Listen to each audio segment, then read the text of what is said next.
Hey everybody, I got my seatbelt on. Aren't you proud of me? See, I'm a good citizen. I got my seatbelt on. Anyway, I just finished watching a video by Gerbert Johnson, somebody whom I'd never heard of before. And the video that I watched was called Gen Z Has No Hope. And it's a really funny video and a really insightful video, and I highly recommend it. What he speaks of in the video is, and he speaks as a member of Gen Z, of growing up with social media just being the norm. You know, those of us like me who are older remember a time before social media, before the internet even. And it seemed like we got along okay. It seemed like maybe we got along a little bit better. In fact, it seemed like the world was maybe better in some ways, or at least relations between people were better. There wasn't just this downward spiral of isolation and hostility between, shall we say, different tribes that we're seeing now, and it's only getting worse and worse all the time. And something that this young man speaks about in this video is about how being constantly stimulated is not a good thing, and how, you know, for him, of course, it didn't. This just didn't exist in his lifetime.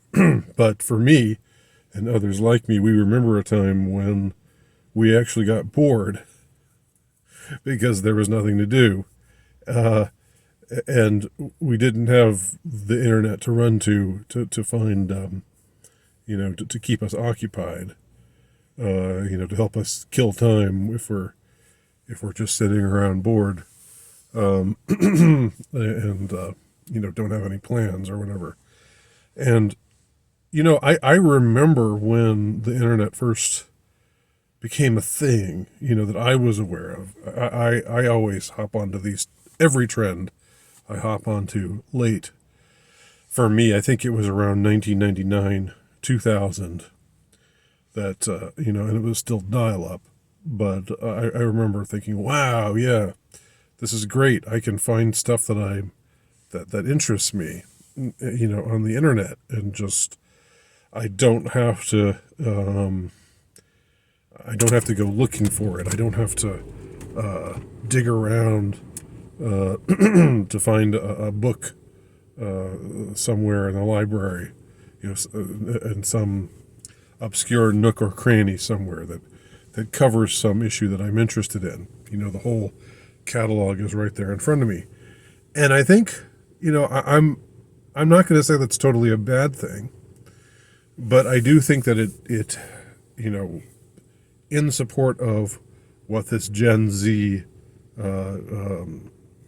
commenter is saying in his video, is I think it's true that when you get on the internet, and you're not really looking for anything, you're just sort of scrolling around, looking for things to occupy your attention. And if I'm honest, that's me a lot of the time, maybe most of the time. It's not really a purposeful thing very often. No, sometimes it is. And I think if you're purposefully looking and purposefully looking for information, then the internet is a great resource to have. And it does help you find stuff easier that was much harder to find beforehand. But like this youngster says in his video, there's a point. There's something good about being bored. There's something good sometimes about having moments where you don't really have anything to do with yourself. And I guess even before the internet, there was television. You could There's cable TV. You scroll through all the channels looking for something to occupy your attention. But anyway, I do think that with the advent of social media, and I know I'm not saying anything new when I say this, but I think what we've seen since social media started up is a real downward spiral. And social media has, well, I mean, I'm again, there are always, nothing is categorically good or bad, except, the devil is categorically bad in every way. So, but nothing that's not evil or demonic in nature is categorically good or bad. There's always some good that can be gleaned from it. And I would say that through social media, especially the time when I was allowed to be on Facebook and I amassed, pretty good number of friends. I actually met some people that became real friends, and that, have been real friends and actual contacts that I wouldn't have had any. I wouldn't have met. There wouldn't have been any chance for me to meet them, absent social media. But I would say the bad outweighs the good. And the bad, what has happened is increasing tribalization, increasing, tendency to just be in a closed feedback loop with others who think the same way that you do.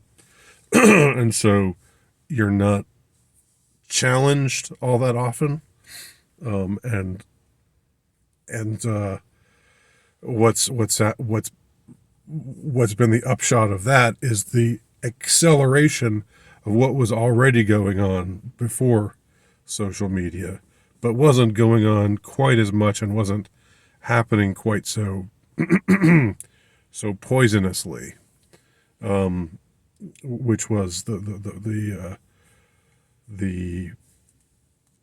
division, the divisiveness, the tribalization, the tendency to see anyone from, who is not in your in group, anyone who's in an out group, as an enemy, as less than human, to see, to downplay any, or to convince yourself that there's no commonality whatsoever between you and them. And that hasn't been a good thing. Now, I think, the fractionalization that has happened and that is continuing to happen, maybe it was inevitable, and maybe accelerating the process will ultimately, get us to the point where we need to, just, I don't know, what's the word? Fractionalize, secede, break away from one another, because it is true that the absence of the absence of first principles, common first principles that we share in common with one another. It is true that's a problem today. I think it was as much of a problem, like even in the time of the Civil War, the last Civil War. I mean, not the upcoming one, but the last one. There were still commonalities between the North and the South. There was still a general shared belief in a transcendent faith. Not everybody believe there were different denominations, and of course there were people like the transcendentalists who were more in the north, the Emerson types, and to an extent Thoreau and others like them who were maybe more what we would talk about as New Age, rather than traditionalist, Christians. But one could still appeal to the idea of being a nation under God. And God was invoked, and God was, in speeches by Lincoln and others, as a unifying factor, as something that would our shared faith, even if it manifested itself in different forms, our shared faith could bring us all together. Today there is no shared faith. But it seems like without the vitriol that comes out of that is a product of social media, if you voted for Trump, swipe left, in messages like that, I think if we didn't, if this process hadn't been sped along by social media, we might see a greater sense of pragmatism, right? I mean, I do think that in decades past, even in decades where I thought our dissimilarities were really going to were really insurmountable. I remember thinking that back in the 90s, in the mid 90s, in the Clinton era, prior to social media. I remember thinking that was very much the case. And I remember it was around that time, maybe a little bit later, maybe it was after the Bush-Gore election. I remember Pat Buchanan reading an article by him once where he said, "You think the culture war is bad now? You ain't seen nothing yet." And boy, was he prophetic in saying that. It was hard to believe at the time, because at the time it just seemed like, wow, things are just like 2000, 2001. Yeah, the contested election represented, not that there were necessarily that there was necessarily that big of a difference between the two candidates. They were both members of the political elite class, just different factions who were cynically appealing to different segments of the electorate, but they were appealing to and I know I'm kind of all over the place here, but just bear with me for a second longer, if you will. I'll wrap this up soon. They were appealing not to anything unifying. I mean, there would be rhetoric later about, yeah, we're all the United States of America, blah blah blah. We are united, and we're not red states and blue states. We are the United States. But that wasn't the reality of the appeals that they made. The appeals that they made were to separate factions, and every election since has just been like, who can shore up the base more, get more people riled up and pissed off, and more people in this state of like, oh my God, if we don't win, it's all over. It's all over. If this is the most important election ever, and if we don't win, if our side doesn't win, then things are lost forever. That sort of mentality that gets promoted, which is advantageous to the political candidate, because it helps, it helps bring an urgency to the case that he's making for himself. But on the other hand, that's a very bad thing. It's a very bad vibe to put out there for the body politic in general. This sort of like,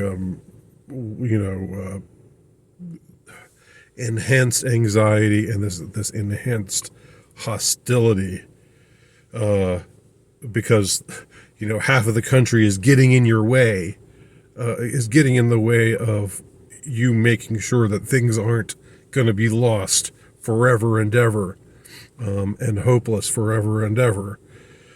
That has not been a good trend, insofar as the overall, again, vibes that are put out there. I've at times fantasized about, not really fantasized, but I've wondered what it would be like if there were an election and, the vast majority of the people, say 70 to 80% of the people, liked one candidate over the other. And there was no real division. Most people united behind some uniting figure. Like, is that even possible? I don't know. Is it even desirable? I mean, if I understand, one has convictions, and I certainly have my own convictions, and a candidate like that would have to somehow transcend those convictions, which would be hard for me to ignore, hard for others to ignore, and I understand that, and yet I still wonder what it would be like. I mean, it would be so nice in a way. If we took a holiday, it would be so nice. That's such a vapid line, but it comes to mind here. There'd be such a nice feeling if it was like, oh well, we all want this unifying figure. He brings us together, and we're going to overwhelmingly vote for him, and but that's just never going to happen again. It's always going to be one person wins with 50.2% of the vote versus somebody else losing with 48.9% of the vote, and there being some dispute about the counting of the votes, and it's always going to be just this acrimony. That this is not sustainable. It's simply not sustainable, and this does just to tie this thing back, tie it all back. This does relate, I believe, to the proliferation of social media, because social media has accelerated this entire process. Before social media, things were going in that direction, but there were still more mellow. There was still more of a feeling like things could get mellow. Things got heated around election time, and then after election time was over, things mellowed out a little bit, and people just stopped thinking about the stuff that divided us and the stuff that made us all want to kill each other. At least for a couple of years, it used to be the midterms weren't even a big deal. People just kind of thought, people shrugged about midterms. But that's not the case anymore. Now the midterms are just like oh, we got to get all, we got to get all anxious and upset, and we've all got to, we got to have this, our side better win in the midterms, or else it's just going to be, everything's going to be bad forever. And it's like, I remember, and just like ever since Trump was elected, every day has been like election time. I mean, every day, every week, every hour, there's just constant nonstop acrimony. And I don't like it. Okay. I don't like living in it. And I'm torn, of course, because I have my convictions, which definitely put me on one side of the two, of the red-blue state divide. But on the other hand, this is not sustainable. It's simply not sustainable. And it does relate back to social media. So I've taken this critique of social media in a different direction. I've wound up taking it a different direction than the youngster, the Gen Z guy who inspired this video, and his video is shorter and much more entertaining and much funnier. So I recommend that you watch it. But because he makes a lot of good points too. But I'm just adding my thoughts. So there you go. Tell me what you think below if you'd like, and if you do have something to say that's worthwhile. And thanks for watching.